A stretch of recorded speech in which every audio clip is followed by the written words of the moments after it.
নমস্কার, আমি সুচন্দ্রা। পজিটিভ বার্তার বিকাশ টক শো এর অনুষ্ঠানে আপনাদের প্রত্যেককে জানাই স্বাগত। আজ পজিটিভ বার্তার অনুষ্ঠানে আমরা যাকে পেয়েছি উনি ডক্টর অনুপ কুমার পাঠক। উনি দিল্লি এইমসের একজন স্বনামধন্য চিকিৎসক। আজ পজিটিভ বার্তার স্টুডিওয়ে ওনাকে পেয়ে সত্যি আমরা আনন্দিত এবং গর্বিত। পজিটিভ বার্তার টিম ওনাকে আমাদের স্টুডিওয়ে জানায় অনেক অনেক স্বাগত। নমস্কার স্যার। আহ, প্রথমেই যেটা জানবো স্যার, যে আপনার পজিটিভ বার্তায় এসে কিরকম লাগছে? দারুণ লাগছে, খুব ভালো লাগছে। আচ্ছা, আমার একটা জিনিস জানার আছে, যে এই যে ধরুন ডাক্তারি প্রফেশনে এলেন, ছোটবেলা থেকে কি ভাবতেন যে ডাক্তারই হব? আমি প্রফেশনালে আমার ইঞ্জিনিয়ার হওয়ার খুব শখ ছিল। আচ্ছা। যাই হোক, কোনো বছর ইঞ্জিনিয়ার হয়নি, ডাক্তার এসেছি। তাও আমার ডাক্তার হওয়ার আরেকটা ইয়ে ছিল, সেটা নিউরো সার্জন হওয়া। কিন্তু কোনো প্রকার নিউরো সার্জন না হয়ে আজকে অনকোলজিস্ট, প্লাস্টিক সার্জন হয়েছি। এই আচ্ছা, ছোটবেলাতে আপনার মূলত পড়াশোনার দিকটা দেখতেন কারা? আমার ম্যাক্সিমাম আমি ছোটোবেলায় 3 বছর 4 বছর পর থেকে আমরা রামকৃষ্ণ মিশনে থাকতাম। মানে যাই আমি রামকৃষ্ণ মিশনে বড় হয়েছি। মানে ছোট থেকে হস্টেলেই থেকেছেন? রামকৃষ্ণ মিশনে একদম। মিশনে। তো সেখানে মহারাজটাই আমার পড়াশোনা দেখেছে, মহারাজটাই যা করার করেছে। আচ্ছা, আমরা শুনেছি যে মিশনে একটা কড়া অনুশাসন সব সময়। সেই অনুশাসনের জীবনটা কি রকম লাগতো আপনার ছোটবেলায়? প্রথম প্রথম একটু খারাপ লাগতো, যে কারণ বাচ্চাকে যদি এত করা দেয় তখন খুব অসুবিধা। কিন্তু পরে যখন ভাবলাম তখন সত্যি এটা মানুষের জীবনে প্রয়োজন আছে। আচ্ছা, আর সেই জিনিসটা আপনার ওই ছোটবেলার মানে হস্টেলের যে জার্নিটা, সেটা যদি একটু শেয়ার করেন, কারণ অনেক মা বাবারই ইচ্ছা থাকে যে তার সন্তানকে কোনো একটা মিশন স্কুলে রাখার। তো সেটা যদি আপনি একটু শেয়ার করেন। যদি আমার প্রথম বক্তব্য হচ্ছে, যদি কোনো মা বাবা যদি সন্তানকে যদি রামকৃষ্ণ মিশনে পড়াবার জন্য যদি চিন্তা ভাবনা করে থাকে, তাহলে অ্যাটলিস্ট 5-এ ওঠার পরই পড়ানোটা উচিত। কারণ ছেলে শুধুমাত্র একজন বড় এস্টাবলিশমেন্ট হবে তা নয়, তার সাথে সাথে ওর অনেক জীবনে অনেক দিক আছে যেগুলো প্রয়োজন আছে প্রত্যেকটা মানুষের। শুধু পড়াশোনার ওপরেই কিন্তু ডিপেন্ডেবল নয়, মানুষকে বিপদের সময় কিভাবে চলতে হয় এটাও কিন্তু রামকৃষ্ণ মিশন শেখায়, যে কেমন করে চলতে হবে। আমার কাছে আজ আছে কেউ, কাল থাকবে না, তো সেই পরিপ্রেক্ষিতে আমি কি করব, সেটাও কিন্তু রামকৃষ্ণ মিশনের শিক্ষা দেওয়া হয়। তার সাথে সাথে গীতার কিছু অধ্যয়ন করা হয়, আধ্যাত্মিক লাইনেরও কিছু করা হয়, যাতে কি হয়, কমপ্লিট যখন স্টুডেন্ট হয়ে বেরোয় সে অত্যন্ত ভালো হয়ে যায়। তার মোটিভেশনটা অন্যরকম, অন্য প্রকার হয়, যে আমরা পয়সা কামাবো এমনটা নয়, যাতে মানুষের সেবা করার মনোভাব, ঠিক আছে, সমাজের কোথায় ভালো হবে এই একটা মনোভাব পোষণ করা হয়। স্যার, এই যে বলছেন গীতা অধ্যয়ন করা হয়, হলিস্টিক মেথডে যে পড়াশোনার ধরন, এটা মিশনে দেখতে পাওয়া যায়, সেটা যদি একটু সংক্ষিপ্ত আকারে আমাদের দর্শকদের সাথে শেয়ার করেন। যেমন ন্যাচারালি আমাদের নিয়ম হচ্ছে সকাল 4টের সময় আমাদেরকে ভোর 4টে 4:30 সময় উঠিয়ে দেওয়া হতো। আচ্ছা। তো তারপরে আমাদেরকে প্রত্যেকেরই যতগুলো স্টুডেন্ট থাকতো, কাউরি কাজ থাকতো ফুল তোলা। তো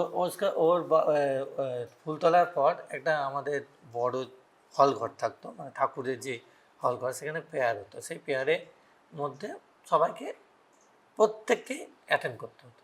ওই 4:30 থেকে 5টা 5:30 ওখানেই আমাদেরকে প্রথম মেডিটেশন শেখানো হতো, কী করে মনকে বসে আনতে হয়। তো এরপরে সেখানে গীতার কিছু মহারাজরা গীতার বাণী বলতেন, উপনিষদ বলতেন। তারপরে যথারীতি হয়ে যাওয়ার পর সবাই নিজের রুমে যান। তারপরে ওনারা চা ফাতো খেতে দিতেন না, যার যেটা টিফিন, টিচার আসতেন, পড়তে চলে যেতেন। এইভাবে আমাদের জীবনটা চলতো। কিন্তু একটা মানে খুব সুন্দর দিক ছিল, যে আমরা ভাবতাম যে এরকম করে কি হবে এসব করে। আজ বুঝেছি যে এটার কতটা গুণ। যাই হোক, এই যে ভোরবেলায় 4টের সময় ওঠা, এবার রাত্রিটা কখন হতো? আমাদের রাত্রি 10টা 10:30 পর সবাই। সবাই। আচ্ছা, আর আপনাদের এই পড়াশোনার যে পার্টটা, মানে হস্টেল জীবনটা আমি জানতে চাইছি কিরকম? ভালোই থাকবো মানে আমরা এটা 4টে থেকে উঠতাম, 10টা আমরা 4টের সময় উঠে যাবতীয় কাজ করে, টিচার পড়াতে আসতো 7টা, 10টায় স্কুল যেতাম, স্কুল থেকে আসতাম 3:30 4টে, 4টে থেকে 6টা পর্যন্ত আমাদের খেলাধুলার একটা টাইম ছিল। 6টা বেজে গেলেই চলে আসতে হতো। Everything was compulsory? সবার কম্পালসারি চলে আসা হতো। এসে হাত পা ধুয়ে 6:30 থেকে 7:30 পর্যন্ত পেয়ারে বসে থাকতো। তো 7:30 থেকে 10:30 পর্যন্ত টিচার পড়িয়ে যেতে, খাবার খেয়ে নিত, শুতো।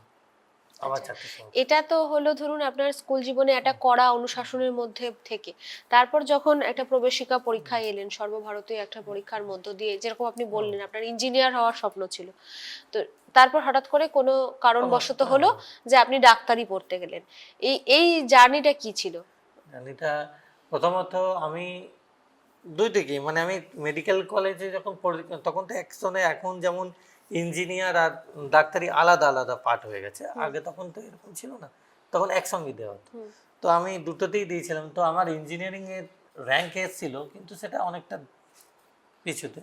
তো সেই কারণে আর ডাক্তারি র্যাঙ্কটা আমার কাছে তাড়াতাড়ি চলে এসেছিল, কারণ আমি তখন মোস্ট প্রবলি 1992 সালে মাধ্যমিক দিয়েছিলাম, এই উচ্চ মাধ্যমিক দিয়েছি। তো তখন আমার র্যাঙ্ক হয়েছিল 37, মানে ইয়েতে, মানে স্টেটে। তো তখন তারপরে আমি পড়বো না এরকম একটা ইয়ে ছিল। তারপরে আমি ভেবেছিলাম অঙ্কে অনার্স করবো, এরকম মানে ফ্যাস্ট্রেটেড হয়েছিল। তো তারপরেই আবার অল ইন্ডিয়া বিসিএসের পরীক্ষা বসেছিলাম, যাতে আমি সেখানেও যদি ইঞ্জিনিয়ারিং পাই, সেখানেও কিন্তু আমার র্যাঙ্ক ইঞ্জিনিয়ারিং মানে আপনি প্ল্যানিং করেছিলেন একটা, কিন্তু ঈশ্বর প্ল্যানিং করেছিল আলাদা। আচ্ছা, তারপরে আমি যখন এমসেরও তো একটা অল ইন্ডিয়া বিসিএস আমার র্যাঙ্ক হয়েছিল 14। তো যাই হোক, আমি এমসের থেকে চান্স পাই। তো আমি 2 মাস 3 মাস পড়ার পর পড়বো না বলে ছেড়ে দিয়ে আমি কলেজে অঙ্কে অনার্স করবো, এরকম একটা চিন্তা ভাবনা করেছিলাম। তো মহারাজ বললো না, কর কর, মহারাজদের পেরো নাই, করলাম। এমবিবিএস হলো দিল্লি থেকে? দিল্লি থেকে। আচ্ছা এমএস করেছি ওখান থেকে। আচ্ছা, মানে সেটাও পরপরই হয়ে গেছে? আমি এমবিবিএস পাস করার পরই, মানে এমবিবিএস পাস করার সাথে সাথেই হাউস স্টাফশিপ করার সাথে সাথে এমএস এর পরীক্ষা দেওয়া হয়। আমি প্রথমবারই চান্স পাই। তো সেক্ষেত্রে আমি এমএসটাও করেছি। আর যেহেতু আমাদের ইন্টার্নশিপ করতে হতো, তখন আমি ইন্টার্নশিপ করতে খ্রিস্টান চার্চ মেডিকেল কলেজ গিয়েছিলাম। তো সুতরাং সেখান থেকে আমি এমএসটা করেছি। তারপর থেকে চাকরি? তারপরে ওখানে এমসিএইচ এমএস করার করতে করতেই 3rd ইয়ারেই আমি চাকরি পাই। আচ্ছা, চাকরি জীবনে মূলত কোন ধরনের পেশেন্ট, মানে সেটা আপনার কোথায়, বরাবরই কি দিল্লিতেই চাকরি করছেন? প্রথম আমি ফার্স্ট চাকরি করি সেটা হচ্ছে খ্রিস্টান চার্চ মেডিকেল কলেজ। তো খ্রিস্টান চার্চ মেডিকেল কলেজটা অ্যাকচুয়ালি গাইনি বিশেষে খুব ভালো গাইনি ট্রিটমেন্ট হয়। তো আমি ওখানে গাইনি পেশেন্ট পেতাম। তো আমার এখানে এই অনকোলজিস্টে আসার উদ্দেশ্যটা হচ্ছে, অনেক গাইনি পেশেন্ট এসেছিল, যেটা বিশেষ করে ব্রেস্ট ক্যান্সার আর ইউটারাস ক্যান্সারের জন্যই আসতো। তো আমার তখন এটা দেখে চিন্তা ভাবনা হয়েছিল যে এরা এরকম হচ্ছে, তো এদের তো কিছু করতে পারলে আমারও ভালো। তো আমি সেই হিসাবে এমএস এর উপর ওই ক্যান্সারটাই নিলাম। যাই হোক, আচ্ছা স্যার, একটা জিনিস জানতে চাইছি যে ক্যান্সার যদি কোনো পরিবারে হয়, মানে এরকম শোনা যায় যে ব্যক্তি তো শেষ হচ্ছেই, তার সাথে শেষ হয়ে যাবে এরকমই, মানে তারা বাঁচার আশা, নিজের মনের শব্দটা যখনই শোনে যে ক্যান্সার হয়েছে, তখন সে মন থেকেও মরে যায়, এবং একসাথে তার পরিবারের ওই বিপুল পরিমাণ খরচা, ক্যান্সার রোগীর যে ট্রিটমেন্টের যে খরচা, সেটা বহন করার কথা ভেবে বাড়ির লোকেরও রাতের ঘুম উড়ে যায়। তো সেই জিনিসটা কিভাবে আপনারা দেখছেন? দেখুন, অ্যাকচুয়ালি প্রথমত হচ্ছে ক্যান্সার কিন্তু যে এমন কিন্তু আহামরি কিছু নেই। যেমন একটা প্রত্যেক বাড়ির মধ্যে এটা আমাদের তাদের চিন্তা ভাবনা হয়ে গেছে যে ক্যান্সার, এবার প্রথমত হচ্ছে ক্যান্সার যখন ক্যান্সার হওয়ার সাথে সাথেই আমরা প্রথমত ট্রিটমেন্ট করি, আমরা অন্য ডাক্তারের কাছে যাই হোক, যেটা ডাক্তারদের নামে বদনাম না করা টাইপেরটা। তো আমাদের কাছে যখন পেশেন্ট আসে তখন হয় থার্ড স্টেজ কিংবা লাস্ট স্টেজ। তো সেই ক্ষেত্রে পেশেন্টকে তো আর কিছু করার যায় না, করার থাকে না। তো কিন্তু ক্যান্সার কিন্তু হাতের নাগালে, যদি কেউ প্রথম থেকে যদি ট্রিটমেন্ট করে, ক্যান্সার সম্পূর্ণ সুস্থ, নট কিউরেবল, কিন্তু মানে সে লাইফ স্পেন তো করতে পারে, মানে বাড়বে মানে স্যার ইনিশিয়াল যেটা আপনি বলছেন যে সেকেন্ড বা থার্ড স্টেজে আপনারা পান, তাহলে ডিটেকশন ফার্স্টের দিকে কিভাবে মানে বুঝবে সেই ব্যক্তি ক্যান্সারে আক্রান্ত? আমি এটা যদি কোনো একটা পার্টিকুলার জায়গায়, যেমন ইউটারাসে ক্যান্সার হলে, অনেক সময় ইউটারাসে ক্যান্সার হলে ওনার হরমোনের এক্সচেঞ্জ হবে, সে বুঝতে পারবে। তারপরে পেন হবে, কখনো কখনো বুকেতে হালকা করে জল জমবে, ঠিক আছে, শুকনো কাশি হবে। তো এই ক্ষেত্রে আমরা অনেক সময় কি করি, নেগলেক্ট করি, এটা অ্যালার্জির কাশি বলে ছেড়ে দিই, বা কোনো চেস্টের ডাক্তার বলো এটা চেস্ট থেকে হচ্ছে, কিন্তু এটা সম্পূর্ণ ভুল।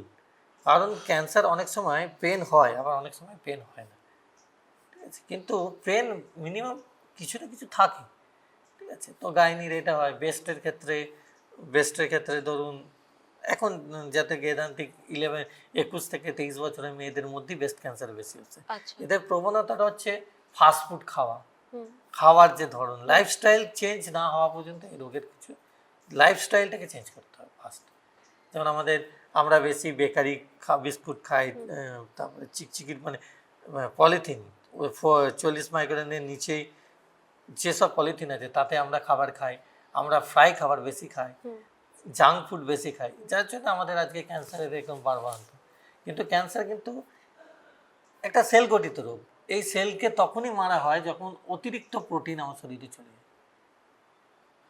একটা প্রোটিন মানে বিষ, তো যখন পয়জন হয়ে যায়, তো একটা প্রোটিন যখন হাই প্রোটিন হয়ে যায়, তখন তার সেলগুলো গ্রোথ আনলিমিটেড হয়ে যায়, একটার উপর আর একটা উঠে যায়। যখন বিন্যাসে ঠিকঠাক না হয়, তখন একটা টিউমারের আকার নেয়, সেটাই কখনো ক্যান্সার হয়।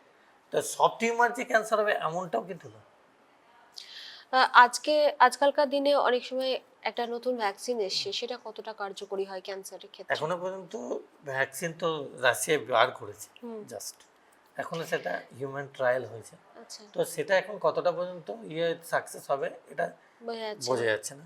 কিন্তু একটা জিনিস, এটা না সেল গঠিত, সেল কতটা ড্যামেজ হবে সেটা তো বোঝা মুশকিল। কোনোভাবে কি এটা জেনেটিক্যাল? এটা কোনো জেনেটিক না, যে কোনো ব্যক্তি যে যে কোনো কোনো ব্যক্তির সময় ক্ষেত্রে আক্রান্ত হতে হতে পারে। পারে। আচ্ছা, ভারতবর্ষে কিরকম ধরনের সমীক্ষায় ক্যান্সার আক্রান্ত পেশেন্ট পাচ্ছেন? আমাদের সব থেকে যেটা হয়, ভারতবর্ষে সব থেকে বেশি যা মারা যায় সেটা হচ্ছে লাংস ক্যান্সার।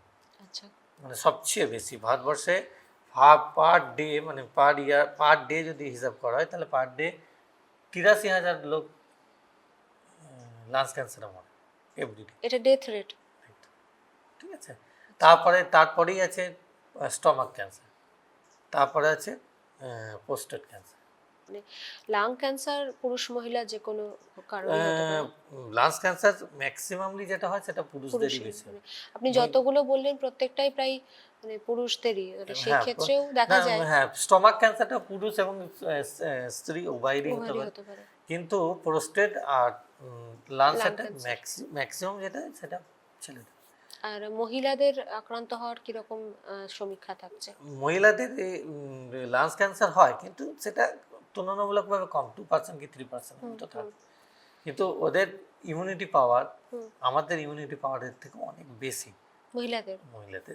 যে কারণে হোক ওটা অতটা এতে এফেক্টেড নয়। কিন্তু মহিলাদের যতটা বেশি এফেক্টেড হয় সেটা হচ্ছে ব্রেস্ট ক্যান্সার, ইউটারাস ক্যান্সার। তাহলে প্রিলিমিনারি স্টেজে যে ডিটেকশন বলছেন, মানে তাহলে পেশেন্টের, যারা নর্মাল পেশেন্ট, নর্মাল ব্যক্তি আর কি, তাদের যদি ক্যান্সার অ্যাওয়ারনেস যদি আমাদেরকে করতে হয়, তাহলে কিভাবে সেটা করতে পারবো? প্রথম হচ্ছে ক্যান্সার যখন হবে, ফার্স্ট হলে সেটা বোঝা যায় যদি কোনো ঘা হলে ঘা শুকাতে যায় না। তো সেটা আমরা ন্যাচারালি একটা ডাক্তারের কাছে গেলে সে বলবে আপনার সুগার আছে, জাস্ট সুগার টেস্ট করার পর দেখা গেল সুগার নেই, তা সত্ত্বেও ঘা শুকাচ্ছে না, তাহলে জানতে হবে এর মধ্যে ম্যালিগেন্ট ইনফেকশন আছে। তখন তাকে ওই টেস্টগুলি করতে বলা হবে। মানে যাবতীয় যেগুলো করে। এবং প্রত্যেক মানুষেরই আলাদা আলাদা টেস্ট আছে, 125, 199, যেমন CNR 125, CA90, এরকম টেস্ট হয়। এই টেস্টগুলো দ্বারা প্রত্যেকটা ক্যান্সারকে ডিটেক্ট করা যায়। ঠিক আছে। ক্যান্সার তো হার দিন হতেই পারে, মানে প্রত্যেক দিন সেল মরছে, তো সেল মরে যাচ্ছে, সেই সেলটা যদি ঠিকঠাক গঠন হয়ে যায় তাহলে তার ক্যান্সার হচ্ছে না। যদি না গঠন হয়, যদি তার থিওরি না মানে, রুলস না মানে, তখনই ক্যান্সার। তো এটার ক্ষেত্রে অনেক সময় কি হয়, আমরা একটু ব্যথা লাগলো আমরা ক্রেপ ব্যান্ডেজ জড়িয়ে নিলাম, কিংবা কখনো কখনো টাইট ব্যান্ডেজ বেঁধে দেওয়া হলো। এক্ষেত্রে অনেক সময় ওই দুটো রক্তর যে সার্কুলেশন সেটা বন্ধ হয়ে গেলে ওই ওপরের মধ্যে ওই রক্তটা জমাট বন্ধ হয়ে যায়, ক্লট হয়ে যায়। এই ক্লট হতে হতে হতে একটা ডিবলি আকার নেয়, সেটা সিস্ট হয়। এই সিস্টটাই আবার ক্যান্সারে রূপান্তরিত হয়। স্যার, কেমোথেরাপি আর রে, এটা নিয়ে যদি একটু সংক্ষিপ্ত আকারে বলে দেন। কেমোথেরাপি হচ্ছে একটা ইনজেকশন বিশেষ, এটা হচ্ছে হাই প্রোটিন। এটা দেওয়াতে মানে আমাদের যে ক্যান্সারের যে গ্রোথ হয়, হুম, মানে যেভাবে গ্রোথ হয়, তো কেমো দেওয়াতে সেই গ্রোথের ইয়েটা কমিয়ে দেয়, আচ্ছা, মানে যে পরিমাণ গ্রোথ হচ্ছে সেই গ্রোথটা যাতে কম হয়। হুম, আর রে হচ্ছে ওই জায়গাটাতে যতটা ক্যান্সারের জীবাণু আছে যতটা মারা যায়, মানে যতটা মেরে দেওয়া হয়, মেরে ফেলে দেওয়া হয়, এই তফাৎ এটাই। তো কেমোথেরাপি আজকাল ওরাল কেমোথেরাপিও আছে, সবাইকেই যে ইঞ্জেকশন থেরাপি দিতে হয় এমনটা নয়। ফার্স্ট স্টেজে অনেক সময় হয়, যদি হরমোন এক্সচেঞ্জের জন্য হয়, তো সেক্ষেত্রে আমরা কিছু হরমোনালি মেডিসিন দিই, যাতে সেটাও প্রি ক্যান্সার হুম, ট্রিটমেন্টের মধ্যেই পড়ে। যেমন প্রি ক্যান্সারের মধ্যে যেমন রিয়ামেটে আর্থারাইটিসটাকেও কিন্তু আমরা প্রি ক্যান্সারের মধ্যেই রাখি, কখনো কখনো এটা ক্যান্সারের ধারণ আচ্ছা, নেয়। তো সেটা একজন, এটা সব থেকে বড়, কেউ তো সরাসরি একজন ক্যান্সারের ডাক্তারের কাছে আসবে না, এলে মেডিসিন হ্যাঁ, ডাক্তারের কাছে একদম। আসবে। তো মেডিসিন ডাক্তারদের এই বোঝাটা, এই মিসগাইডিং এর জন্য এই সমস্যাটা হয়। অ্যাকচুয়ালি স্যার, এই যেটা বলছেন যে মেডিসিনে ডাক্তার ডিটেক্ট করার পর অনকোলজিস্টের কাছে রেফার Refer করবে, সেই ক্ষেত্রে মেডিসিনে doctor is playing a role of a bridge person. Hmm, তো তার ডিটেকশন প্রসিডিওর মানে কোন কোন সময় তাকে এটা বুঝতে হবে যে এটা হতে পারে, ইট মে বি আ ক্যান্সার, হুম। সেই যেমন সে জায়গাটা। প্রথম গেল, তাকে কোনো কারণবশত কোনো জায়গায় পেন হচ্ছে, হুম, সাপোজ ও পেন কিলার দেওয়াতে, যদি পেন কিলার খাওয়ার পর বন্ধ হয়ে যাচ্ছে আবার হচ্ছে, তো তখন তাকে চিন্তা ভাবনা করতে হবে এটা অন্য বড় কোনো রোগের আকার হুম, দিচ্ছে হুম। কিনা। তারপর তার যথারীতি যে টেস্ট আছে সেগুলো করানো উচিত। স্যার, পজিটিভ বার্তার দর্শকদেরকে এই অ্যাওয়ারনেসটা নিয়ে যদি একটু সংক্ষিপ্ত করে কিছু বলে দেন, প্রথম হচ্ছে আমাদের এবং প্রথমে যেটা সব থেকে বড় দরকার যে যে বাড়িতে ক্যান্সার পেশেন্ট আছে সেই ক্যান্সার পেশেন্টের যে মানবিক দিকটা, মানে তার যে মনোবল বৃদ্ধি, এটা কি করে রাখবো? এখন ক্যান্সার কিন্তু ছোঁয়াচে রোগ নয় ফার্স্ট। তো হুম, ক্যান্সারের পেশেন্ট আছে, সে ভালোই থাকবে, তাকে ভালো করে প্রোটিন, যখন ক্যান্সার হয়ে গেছে মানে প্রোটিনের অভাব হচ্ছে, হুম, তো তখন হাই প্রোটিন খাবার দিন, হুম, তাকে মানসিক মানে সাপোর্ট দেওয়া। সাপোর্ট দেওয়া যে এর হয়েছে, ঠিক হয়ে যাবে। যেমন জ্বর সর্দির মধ্যে এটাও এক ধরনের রোগ, এটা ঠিক হয়ে যাবে, একটা সময় আসবে ঠিক হয়ে যাবে, একটু সময় সাপেক্ষে, এরকম বলে। তা আর পেশেন্টকে, ক্যান্সার পেশেন্ট যথারীতি যখন যদি ক্যান্সার হয়, তখন সে কিন্তু দুটো দিক থেকে তার মেন্টালি হুম, প্রচণ্ড উইকনেস ভেঙে হয়ে পড়ে। যায়, ভেঙে পড়ে। তো তাকে সাপোর্ট করা, তারপরে প্রত্যেককে, আর আমাদের অ্যাওয়ারনেস শুধু এইটুকুই যে ফ্রাই ফ্রাই ফুড যত কম খাওয়া যায় ততই বেটার, জাঙ্ক ফুড কম খাওয়া বেটার, স্মোকিং না করাটাই বেটার। তারপরে বাজারে কোনো জিনিস আমরা যেই কোনো শাক সবজি যেটাই নিয়ে আসি, সেটা পেস্টিসাইড থাকে, সেটাকে ভালো করে ধুয়ে তারপরে হাইজিন মেনটেনটা একদম খুবই দরকার। বেশ। ধন্যবাদ স্যার আপনাকে, আমাদের সঙ্গে এতটা সময় দিলেন এবং ক্যান্সার যে একটা ব্যাধি, অন্যান্য একটা ব্যাধির মতন, এবং এটা যে সারানো যায় সেই বিষয়ে আমাদের দর্শকদের জানালেন। অসংখ্য ধন্যবাদ আপনাকে। পজিটিভ বার্তার পুরো টিম আপনাকে আপনার জীবনের জন্য শুভকামনা জানায়। ততদিন পর্যন্ত সকলে সুস্থ থাকবেন, ভালো থাকবেন, পজিটিভিটির সঙ্গে থাকবেন। Think positive, be positive, positive বার্তা। নমস্কার।